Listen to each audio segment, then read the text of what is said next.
Assalamualaikum warahmatullahi wabarakatuh, anak-anakku hebat dimanapun berada.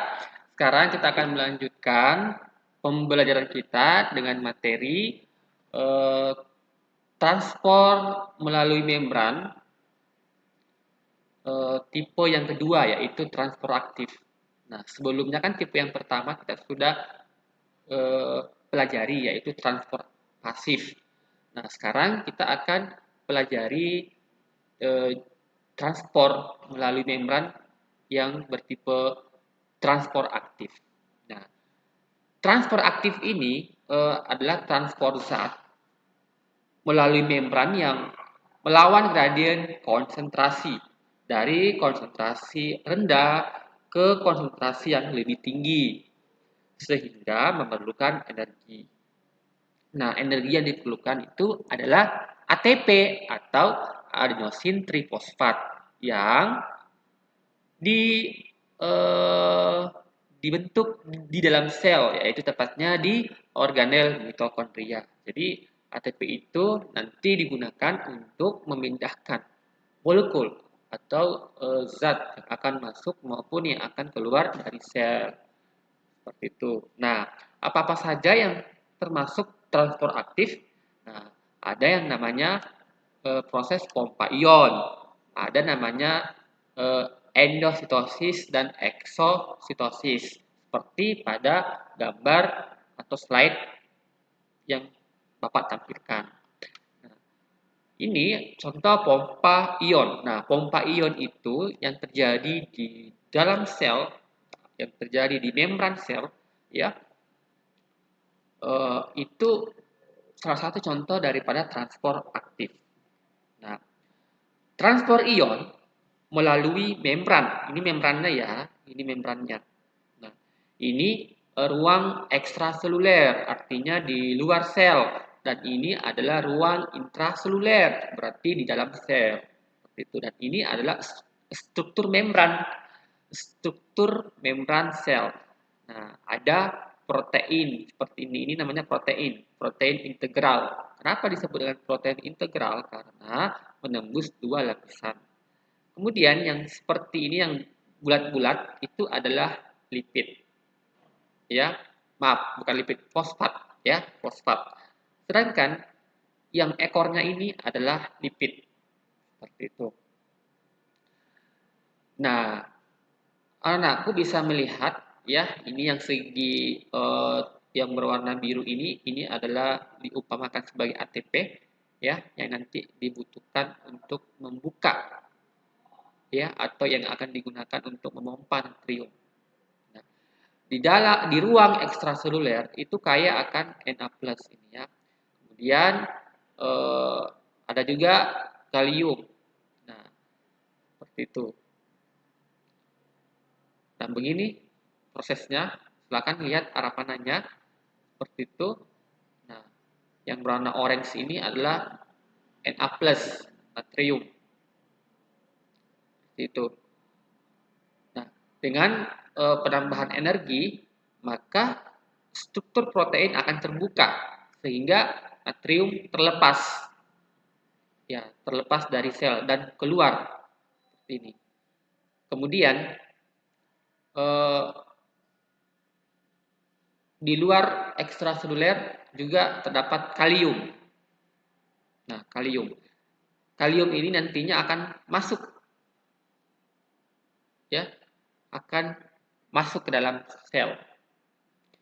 Dengan bantuan ATP ya, ATP maka struktur protein akan terbuka sehingga kaliumnya akan masuk ke dalam sel seperti ini. Jadi terjadi pompa ion. Na plusnya ion Na plus masuk, maaf, Na plusnya keluar, ion K plusnya masuk. Jadi ada pompa ya, seperti itu.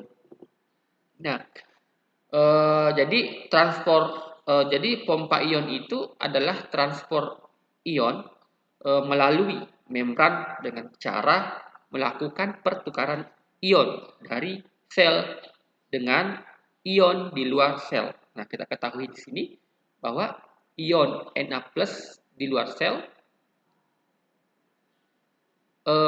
di dalam sel ini ya. Kemudian ion K+ di luar sel yang nantinya akan masuk ke dalam sel.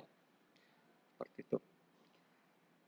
Transport dilakukan oleh protein transport ini ya, namanya protein transport yang tertanam pada membran sel. Jadi ini adalah protein transport yang tertanam pada membran plasma dan akan menggunakan energi berupa ATP atau adenosin trifosfat. Nah, adenosin trifosfat ini nantinya akan mentransfer gugus fosfat terminalnya ke protein transport sehingga terjadi perubahan konformasi pada protein transport. Maksudnya terjadi perubahan struktur eterinya tertutup menjadi terbuka. Nah, karena terjadi proses pemindahan gugus fosfat, maka ini ATP menjadi ADP, gitu, ya. Nah, perubahan struktur atau konformasi tersebut maka akan membuat ion dapat diikat atau dilepaskan seperti itu, ya. Nah, kemudian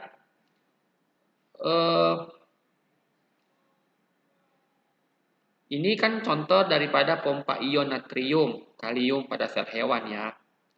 Nah, di mana sel hewan memiliki konsentrasi ion K+ lebih tinggi ya dan ion Na+ jauh lebih rendah dibandingkan dengan lingkungannya.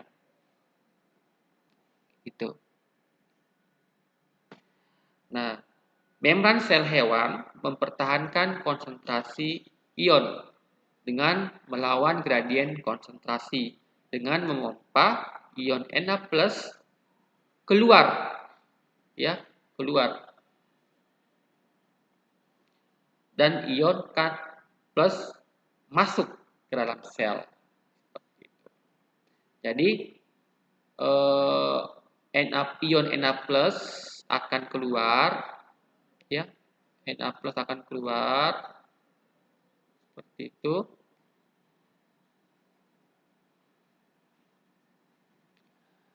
Kemudian kalium atau K+ akan masuk.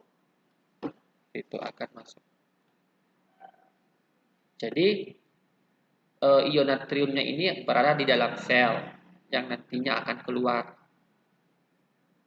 Kemudian ion kaliumnya ini terdapat di luar sel yang nantinya akan masuk ke dalam sel melalui proses pompa ion. Nah, sedangkan kalau endositosis dan exositosis seperti ini, nah ada endositosis lagi terbagi atas fagositosis, pinositosis, dan endositosis yang diperantarai reseptor seperti ini. Jadi vesikula ya, vesikula. Jadi vesikula yang berisi makro molekul dari badan Golgi ya dipindahkan oleh sitoskeleton untuk bergabung dengan membran plasma. Kemudian vesikula menumpahkan isinya ke luar sel. Nah, eksositosis dilakukan oleh sel-sel sekretori, misalnya di pankreas, seperti itu, untuk menyekresikan hormon insulin ke dalam darah, seperti itu, ya. Dan ini partikel padat, kemudian membran plasma nanti akan membungkus sehingga terjadi seperti ini, ya. Nah, ini namanya proses fagositosis. Fagositosis. Nah, fagositosis. Ini adalah fagositosis. Nah, jadi tadi itu mohon maaf, tadi itu yang saya jelaskan itu adalah eksositosis. Ya, ekso. Ya,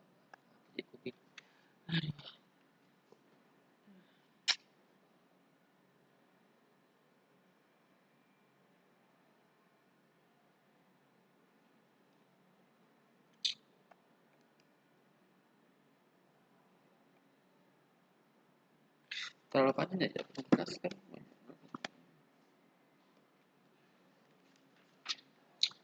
Astagfirullahaladzim.